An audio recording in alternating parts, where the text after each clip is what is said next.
Everyone was hyped for the release of Crimson Desert, not just because it's a new single-player, open-world action-adventure title coming to a market that's desperately short of them, or even because it looks gorgeous, but also because it has some remarkably achievable system requirements. Given the sweeping vistas and dynamic lighting, the notion that this could all run on a lower-end system from 7 years ago seems a bit far-fetched. Just how much do you lose compared to the very best gaming PCs money can buy?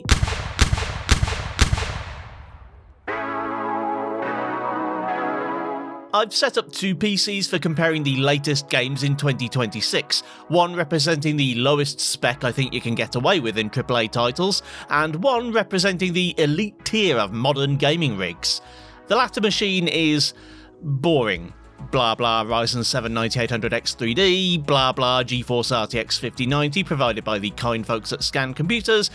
You get the picture. It's probably not quite the absolute cutting edge PC, but it's as close as makes almost no difference. The Minimum Spec PC is a 2019 era entry-level gaming rig with parts that aren't available brand new anymore. And it's actually a bit better than the minimum and low targets according to Pearl Abyss, but it's also a little short of the medium target spec. The CPU is a Ryzen 5 3600 and the GPU is an RTX 2060 Super, so we have access to a respectable amount of VRAM, some degree of ray tracing, and DLSS upscaling. I'm not comparing the two PCs at the same settings. There's no value in discovering that the Min Spec machine can only achieve 1 frame per minute at 4K max, and if you bought a 5090 to play single player games at 1080 low, then I think someone needs to take your debit card away from you. I started playing Crimson Desert with the Max Spec PC and ran some benchmark tests in the town of Hernand to get an idea of how it performed. I have to admit, considering that the spec sheet had kinda implied this game wouldn't be all that demanding, I was surprised just how heavy it can be. My first tests at 4K max settings failed to hit a constant 60 FPS, averaging 55 with DLAA enabled. This was a long way short of what I saw from some of my colleagues, and it turns out the difference was the lighting quality setting. This is the one option in the menu that can go higher than cinematic, and it has a pretty big impact for seemingly very little benefit. At the cinematic preset, the average climbs to 82 FPS with DLAA, or over 100 without it. Of course, the heaviest setting, which actually does improve image quality, is ray reconstruction. It's already been well documented on channels like Digital Foundry, but it seems like this one setting actually enables more than just fancy AI noise reduction. The ray sample count increases, meaning highlights and shadows are more detailed and less prone to flickering, and reflections are dramatically more realistic, especially on water.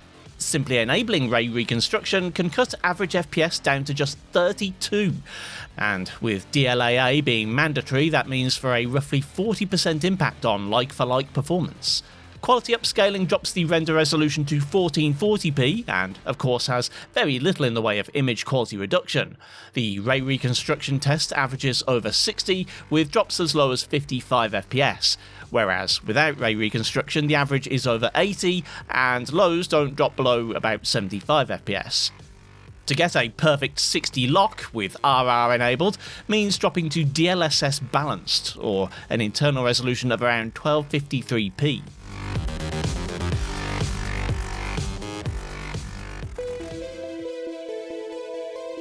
The Min Spec machine was a bit more complicated to test.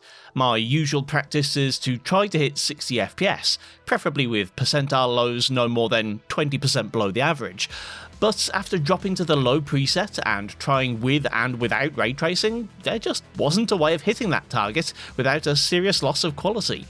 Adding DLSS quality takes the average over 60, but that's only a roughly 10% uplift over native 1080p, and the percentile lows are still below 50. Adding more and more DLSS sends image quality further and further down for basically no worthwhile performance gains.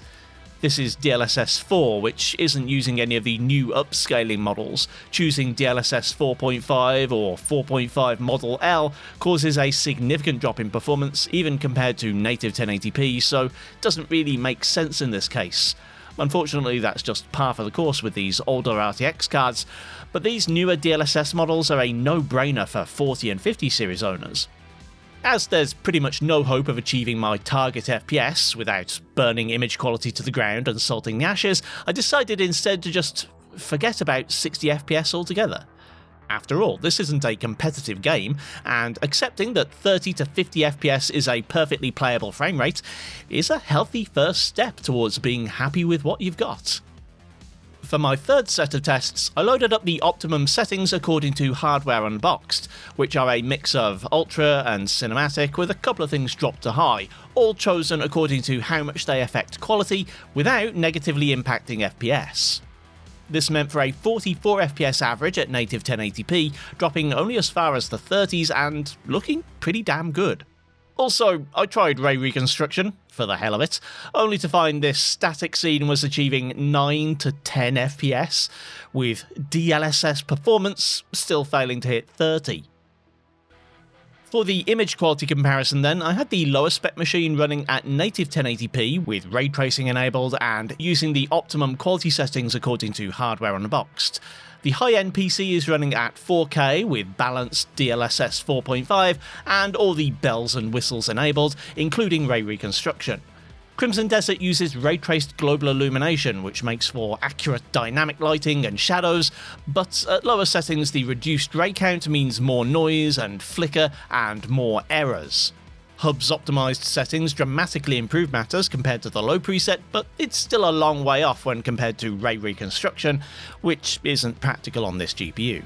A newer model like a 4060 or 5060 might handle RR better, and of course the Radeon RX 9060 series would be a viable alternative thanks to AMD's ray regeneration, a similar, if apparently slightly less refined version of the same technology. However, the point here isn't to try and upsell you on a graphics card, it's to see if old tech is still viable, and to a degree it is, if you can tolerate lower frame rates and reduced quality lighting.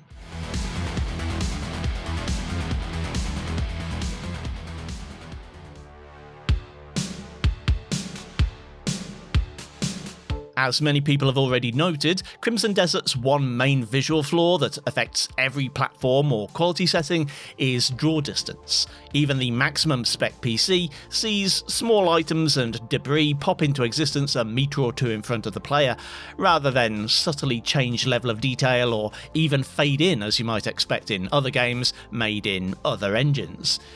It also affects shadow quality in much the same way as titles like Indiana Jones and the Great Circle.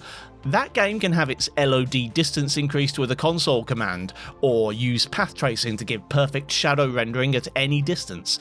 So for people who have horsepower to spare, or for the sake of future generations of graphics hardware, perhaps Pearl Abyss should consider implementing some solutions to this. That being said, I understand the devs had low-end performance in mind, and at least based on this testing, I think they've been pretty successful. It's a shame that 60 FPS seems to be out of the question, but I'm glad it can still look good and play well enough to be enjoyable on a CPU and GPU that are getting a bit long in the tooth.